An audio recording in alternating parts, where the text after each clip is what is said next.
Caríssimos irmãos e irmãs, a primeira leitura de hoje, retirada do livro do profeta Ezequiel, nos apresenta uma realidade que acredito seja de muita fecundidade espiritual para a nossa vida. Diz aqui que o profeta Ezequiel teve uma visão de um anjo que o fez voltar até a entrada do templo, e ele viu que do lado direito, da porta do lado direito do templo, saía uma água que ia na direção leste, e que por onde a água passava, a água levava a vida. Diz aqui, versículo 8: estas águas que correm para a região oriental, descem para o vale do Jordão, desembocam nas águas salgadas do mar, e elas se tornam saudáveis. Onde o rio chegar, todos os animais que ali se movem poderão viver. Haverá peixes em quantidade, pois ali desembocam as águas que trazem a saúde. Muito bem, aqui no versículo 8 diz que as águas desembocam nas águas salgadas, no Mar Morto. Sai do lado direito do templo, e elas vão até o Mar Morto e dão vida ao Mar Morto, porque diz que onde a água chegar, haverá vida, a água trará saúde, os animais ali crescerão, as plantas, as árvores frutíferas crescerão, suas folhas não murcharão e seus frutos jamais vão acabar. Para quem conhece pelo menos a geografia local, sabe que o Mar Morto fica a 20 quilômetros de Jerusalém, da localidade do templo de Jerusalém.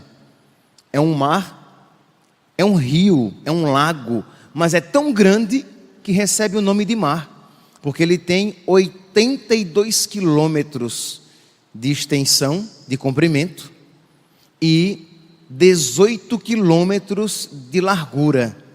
Vocês podem imaginar a extensão do Mar Morto, com a concentração salina absurda, de 300 gramas de sal por litro. Imagine que o mar normal tem em média não mais do que 30 gramas de sal por litro d'água. O Mar Morto tem 300 gramas de sal por litro. Salgado, a região ao redor é desértica. Não existe vida, não existe nada no Mar Morto a não ser água e sal.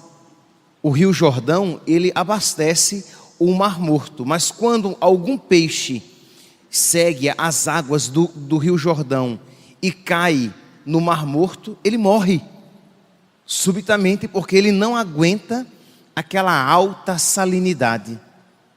E diz aqui o profeta Ezequiel que sairá uma água do lado direito do templo, que vai tornar aquela região viva, que vai dar vida àquelas águas, que os animais beberão aquelas águas, que árvores frutíferas crescerão à margem daquelas águas, e os frutos serão abundantes, as folhas não murcharão e servirão até de remédio.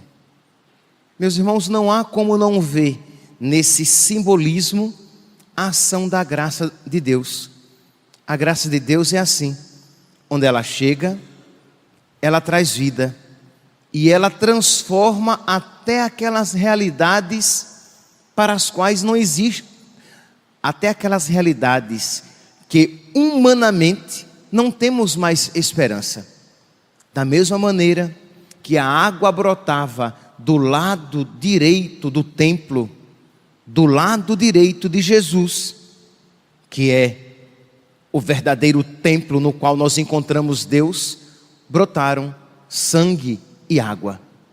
Isto é, não é aqui uma mera imagem, Nós vemos então uma clareza o quê? É claro que nós veremos nesta água e sangue símbolos do batismo e da Eucaristia, mas nós veremos o quê? Sinal de toda a graça.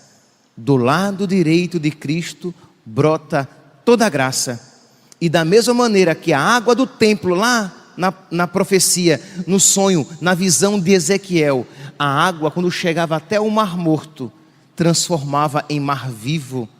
A graça de Cristo, onde quer que ela chegue, ela transforma.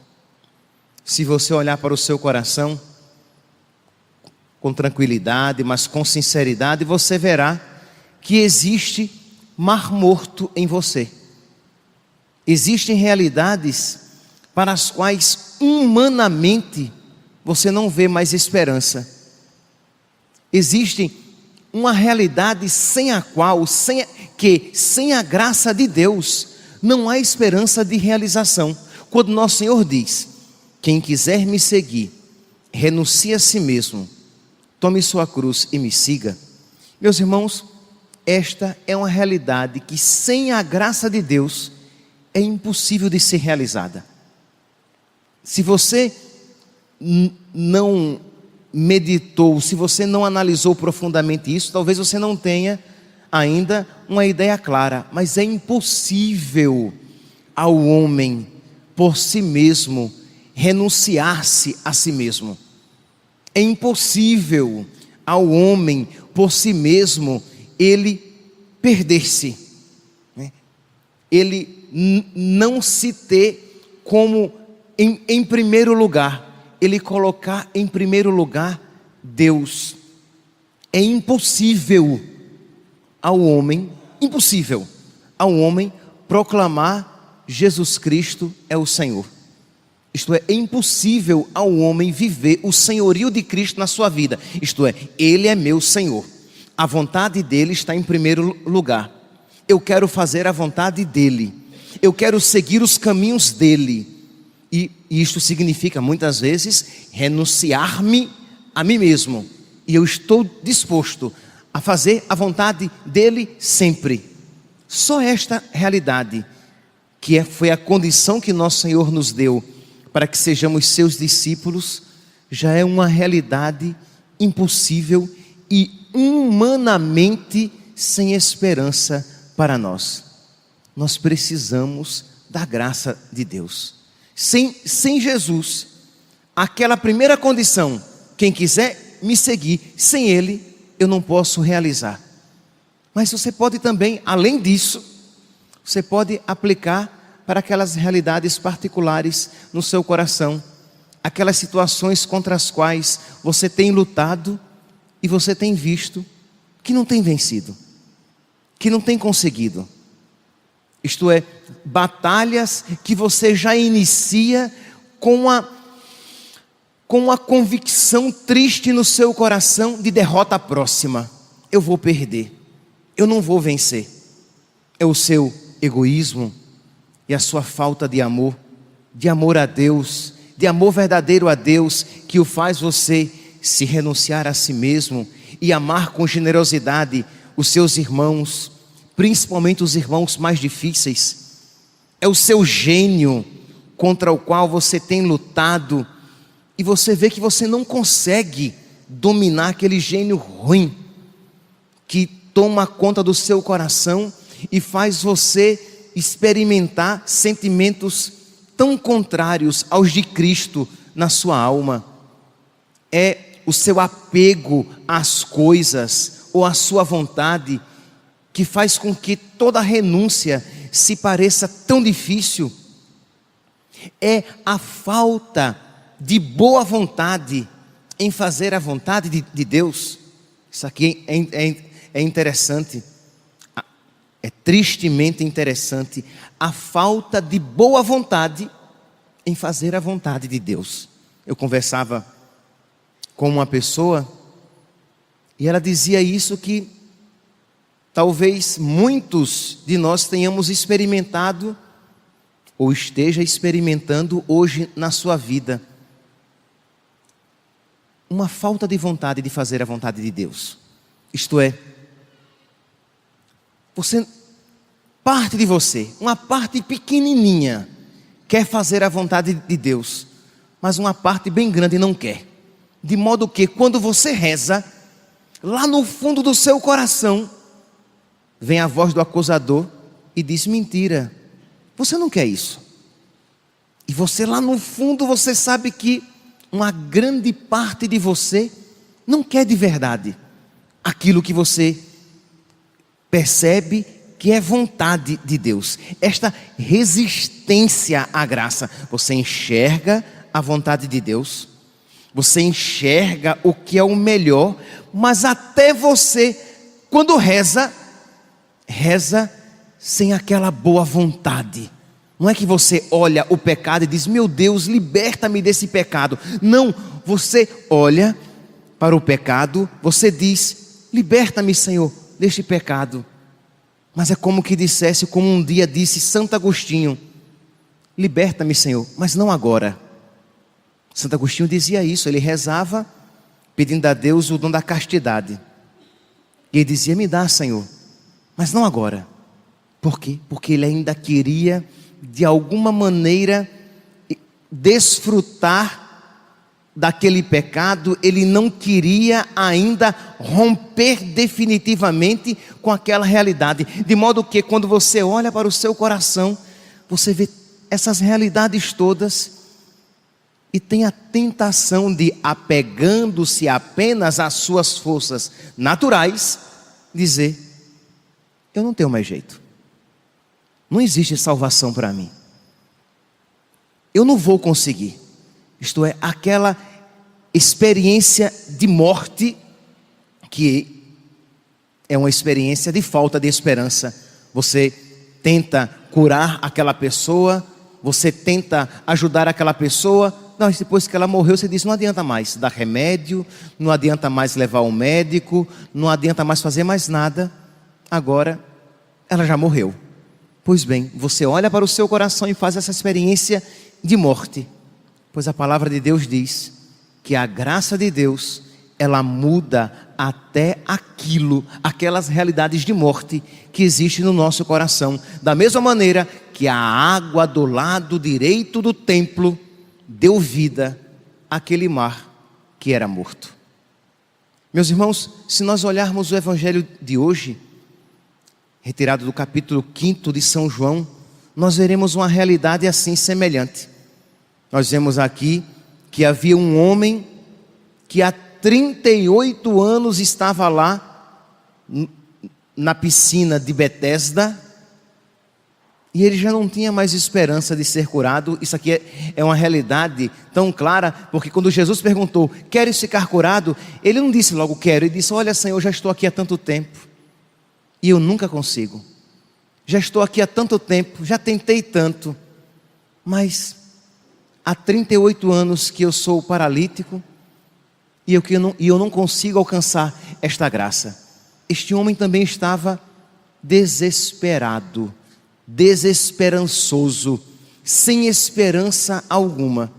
E Jesus mostra que ele vai alcançar aquela graça, aquela cura, aquela salvação, não recorrendo àquele local de superstições, porque o templo ali, aquela piscina de Betesda, era um lugar em que as pessoas, em que a mentalidade da época dizia que muitas pessoas ali eram curadas, mas era um lugar que não era um lugar religioso oficial, era um local de religiosidade supersticiosa.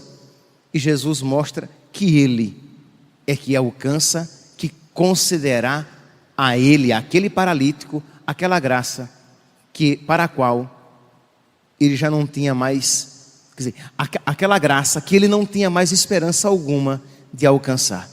Se nós olharmos para a liturgia de hoje, nós temos esta linha de uma meditação da desesperança, mas que olha com toda a confiança, com toda a fé para a graça de Deus. Meus irmãos, esta graça que brota do lado direito de Cristo, ela tem um caminho especial para chegar até a nossa alma. É claro pelos sacramentos, sem sombra de dúvida. Mas existe um caminho primeiro, que é o caminho da oração. Jesus quer nos conceder, Deus quer nos conceder esta graça que brota do lado direito dele por meio da oração. Você é chamado então a, com toda confiança, a rezar e dizer: Senhor, eu creio que o Senhor pode, mas isso com fé, não a partir do seu sentimento, não a partir das suas expectativas humanas. Eu creio, Senhor, o Senhor não me quer pecador, o Senhor não me quer egoísta, o Senhor não me quer um homem que não tem fé de verdade, o Senhor não me quer escravo, o Senhor não me libertou para que eu vivesse na escravidão. Eu creio, Senhor, eu creio em Ti, ajuda-me. Parte de mim já não tem nem mais esperança, mas eu me agarro a este último fio de fé que existe em mim e digo: eu creio que o Senhor pode me fazer santo. Se o mar morto pudesse dizer alguma coisa, ele também poderia dizer: eu morto, eu tão salgado, quando é que eu serei um mar vivo, de água doce, com abundantes peixes? Eu morto, eu salgado, eu que ao redor de mim toda a terra é deserta, quando é que ao redor de mim haverá árvores frutíferas, frondosas, com folhas que nunca secam e que servem até de remédio? Nunca! Se o mar morto pudesse pensar e falar, ele diria essas coisas. Pois bem, você pode olhar para você e dizer: eu morto, eu egoísta, eu impuro, eu preguiçoso, eu tão apegado a tantas coisas, eu tão pecador, quando é que eu serei santo e livre para me entregar totalmente a Deus? Quando você, com confiança, suplicar, porque esta é a vontade de Deus. Pedir a Deus, já falei isso aqui, pedir a Deus aquilo que Ele quer nos dar, é certeza, é certo que você vai receber. Deus não quer você desta maneira que você está. Deus não quer você assim, preguiçoso, morto, triste, apegado, egoísta. Deus quer você santo.